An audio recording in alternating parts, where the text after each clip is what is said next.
They are the shield of the palace, the only thing standing in the way of the government and danger. Hi, I'm your host Heatwave, and in today's little episode, I'll be exploring the palace guards, the Imperial Custodii.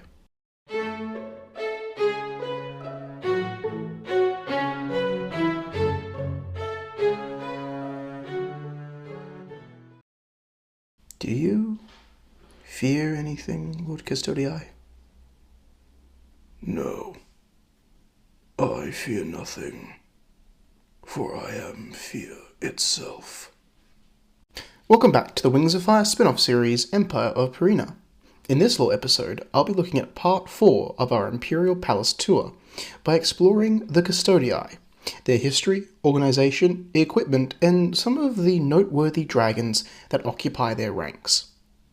The Imperial Custodii are the sole defenders of not only the Imperial Palace and its structures, but also they act as bodyguards to members of government, most importantly the Imperator, and help, reluctantly, the law enforcers around the first city. The term Custodii is a derivative from the old Sandwing word Inductii. We know that Inductii stands for loyal soldier, so Custodii is translated into loyal custodian. Custodii go by many names, palace guards, custodians, but I'll be calling them just Custodii. The history of the Custodii is just as old, even older than the Imperial Army and the Empire itself. The first Custodii can draw their heritage back to the Royal Sea-Wing Guardians, the personal guards to the former Sea-Wing monarchy, when they still had one, before the War of Unification. These Sea-Wings had an unrivaled skill at arms, while other regional kingdoms across Pareena used mass-produced armies of basic troops. Just look at the Tyrant's Legions, for example. The Sea-Wings favoured these small, skilled individuals. And I don't know about you, but there are a lot of scary things in the ocean. Giant squids, sharks bigger than a dragon, and don't forget whales. Those things are big. This led to the Sea-Wings developing a very effective and skilled combat finesse, favouring quick strikes and blows to an enemy before they can even react. They even fought in some dragon-on-dragon fights.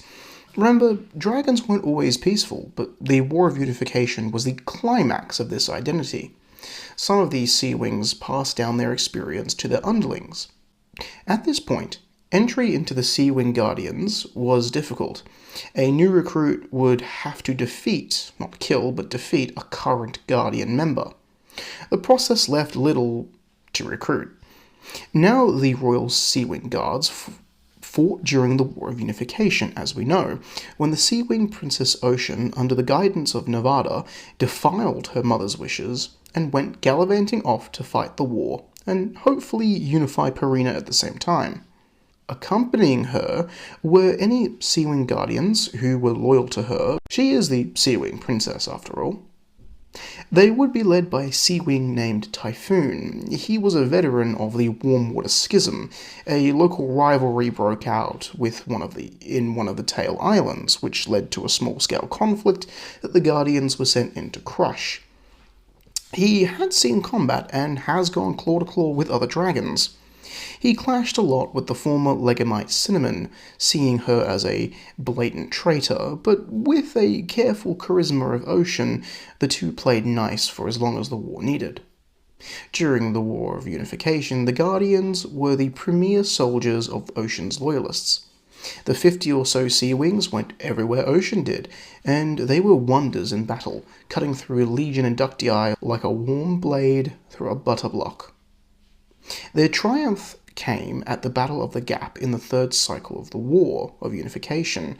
Princess Ocean went claw-to-claw with Legamite Quicksand, and she did win this fight, but not without collapsing to her own wounds.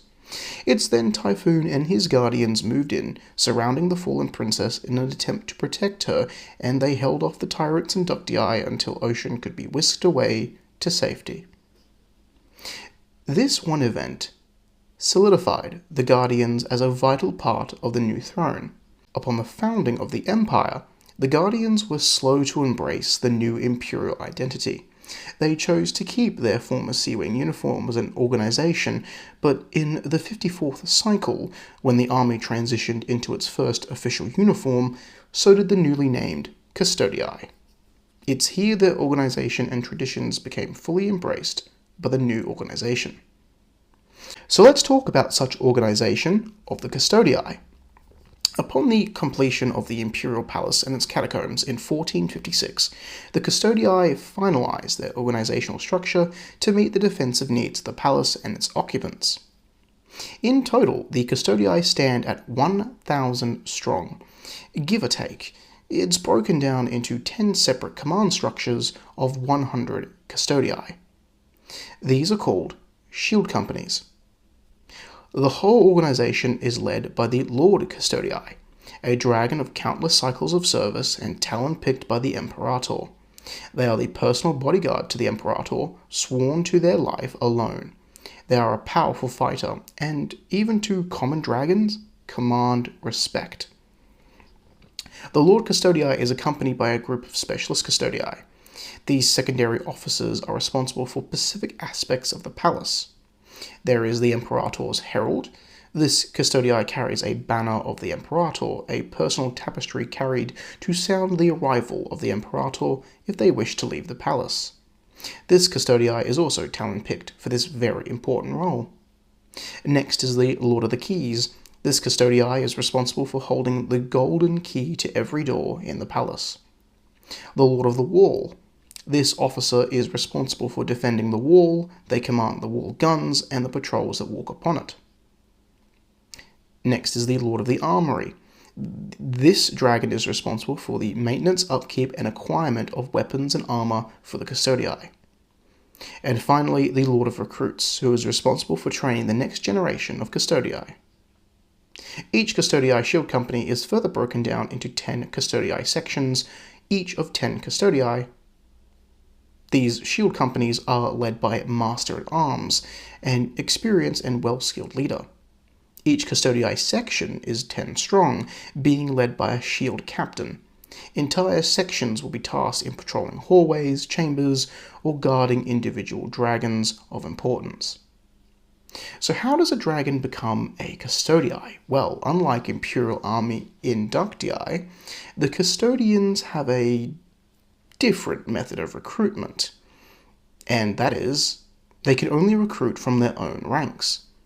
To put it simply, Custodii recruit their own dragonettes that they have within the organization with other Custodii. They have zero sense of family though. Dragonettes and their parents are treated as one and the same. Very rarely will the Custodii recruit outside their own ranks. Only dragons of extreme renown may ever have a hope of joining them.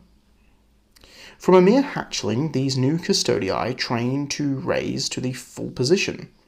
Before the dragonet can even talk or write, they must have learnt effective combat styles, weapon drills, marching orders, and proper conduct. Even as an adult, every waking moment is spent honing their skill at arms. It's up to the Lord of the Recruits to oversee the training, conditioning, and growth of these new Custodii. Custodii conduct battle training against each other, skill in claw-to-claw combat, martial skill with weapons such as polearms. They also learn how to balance using their wings and tails. This means that, yes, dragonettes will face off against bigger and older Custodii. But to the palace guards, every broken bone or scar is seen as a trophy, as a sign of improvement. In fact, to have one's blood spilled by a senior Custodii is an immeasurable honor. Tactically, Custodii rely on their speed and skill with close combat weapons. To a Custodii, a firearm or similar ranged weapon is a cowardly thing to use and is an insult to the very meaning of a dragon. While Custodii do have access to las arms like the Imperial Army, they will only use them in some situations, but they prefer to jump in claws and blades first. A Custodii is a very nimble fighter, able to dispatch lesser foes with a good thrust of a polearm. To put it simply, the Custodii will rush any opponent in an attempt to strike first.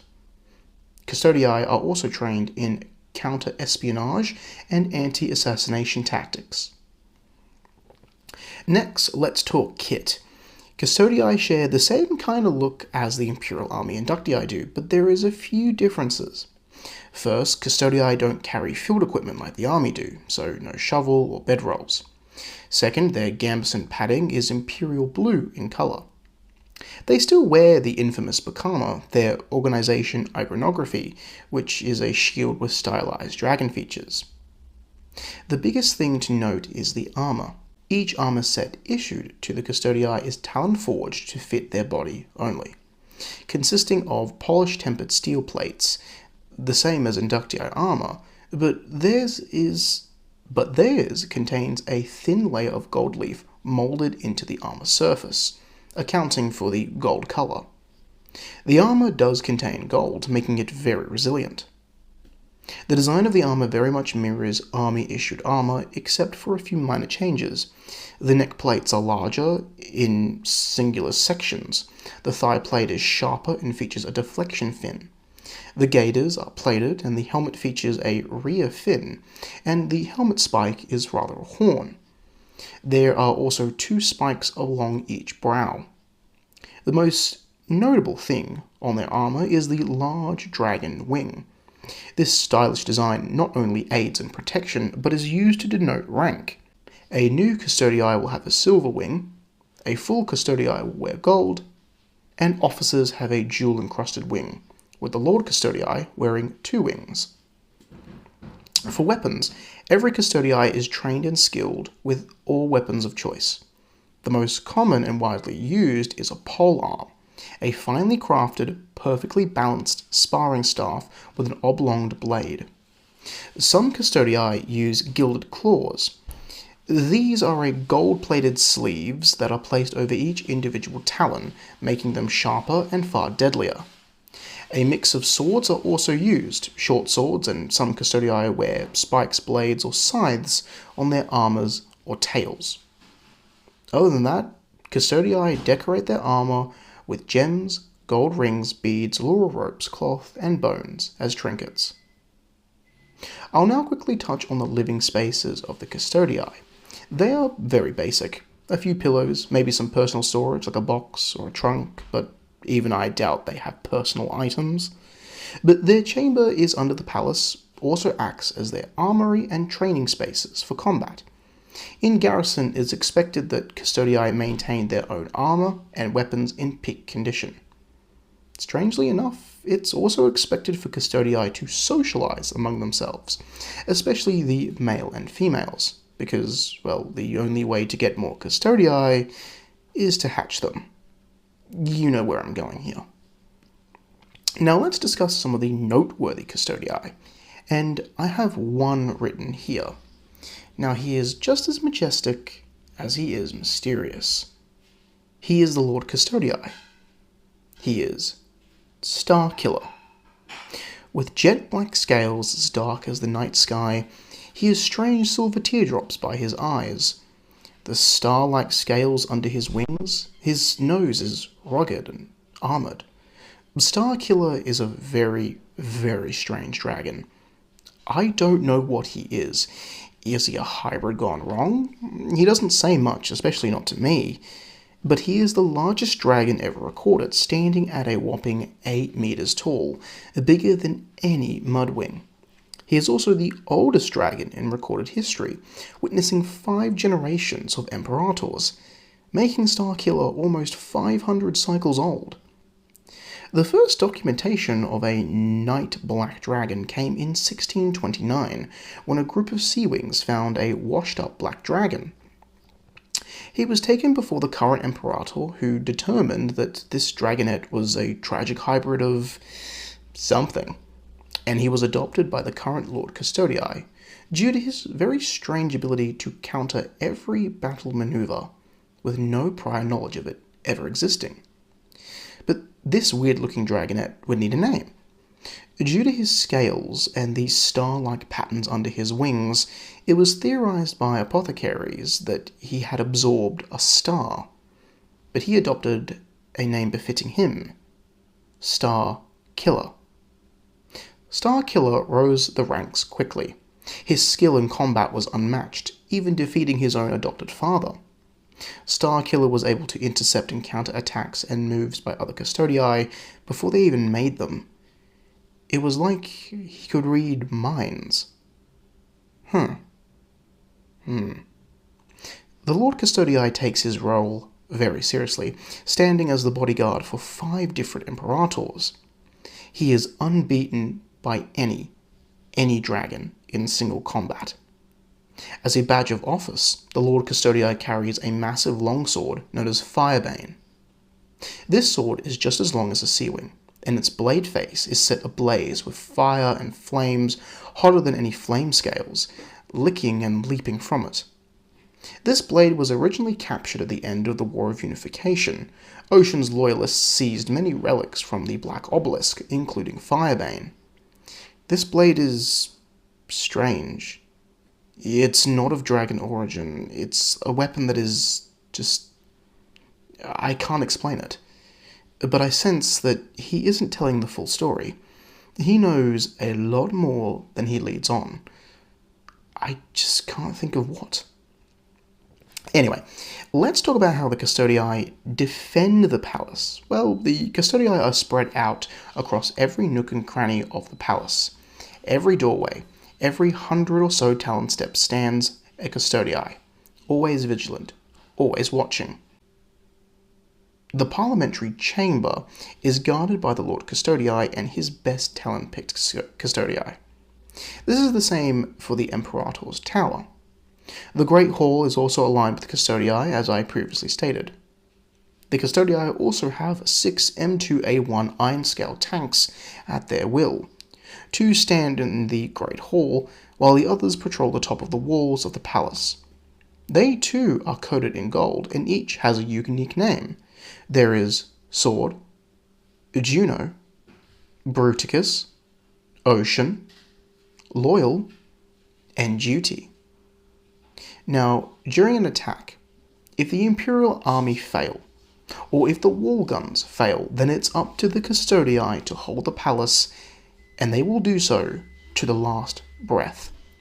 They will attempt to blockade and lock down sections of the palace, to attempt to bleed any invading force dry.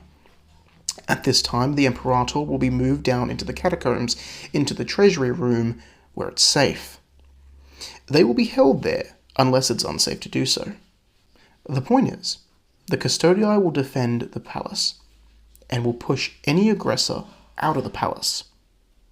Centimetre by centimetre, chamber by chamber, hallway by hallway, blood by blood. I mean, I hope so, because I work here and I'm terrible in a fight. Thanks for watching. Please remember to leave a comment, like, or subscribe to I've returned, Master. Is it done? Yes, Master. The dog has agreed to march his kin to their own deaths to cover our tracks. Good. It's time, Farseer. The second part of my plan can come underway. Something wrong, Master? Yes. In the void, I have heard a familiar voice. One I haven't heard in a long time. One that slipped my grasp back at Pareena. Should we be concerned? No. Because I drowned my brother long ago.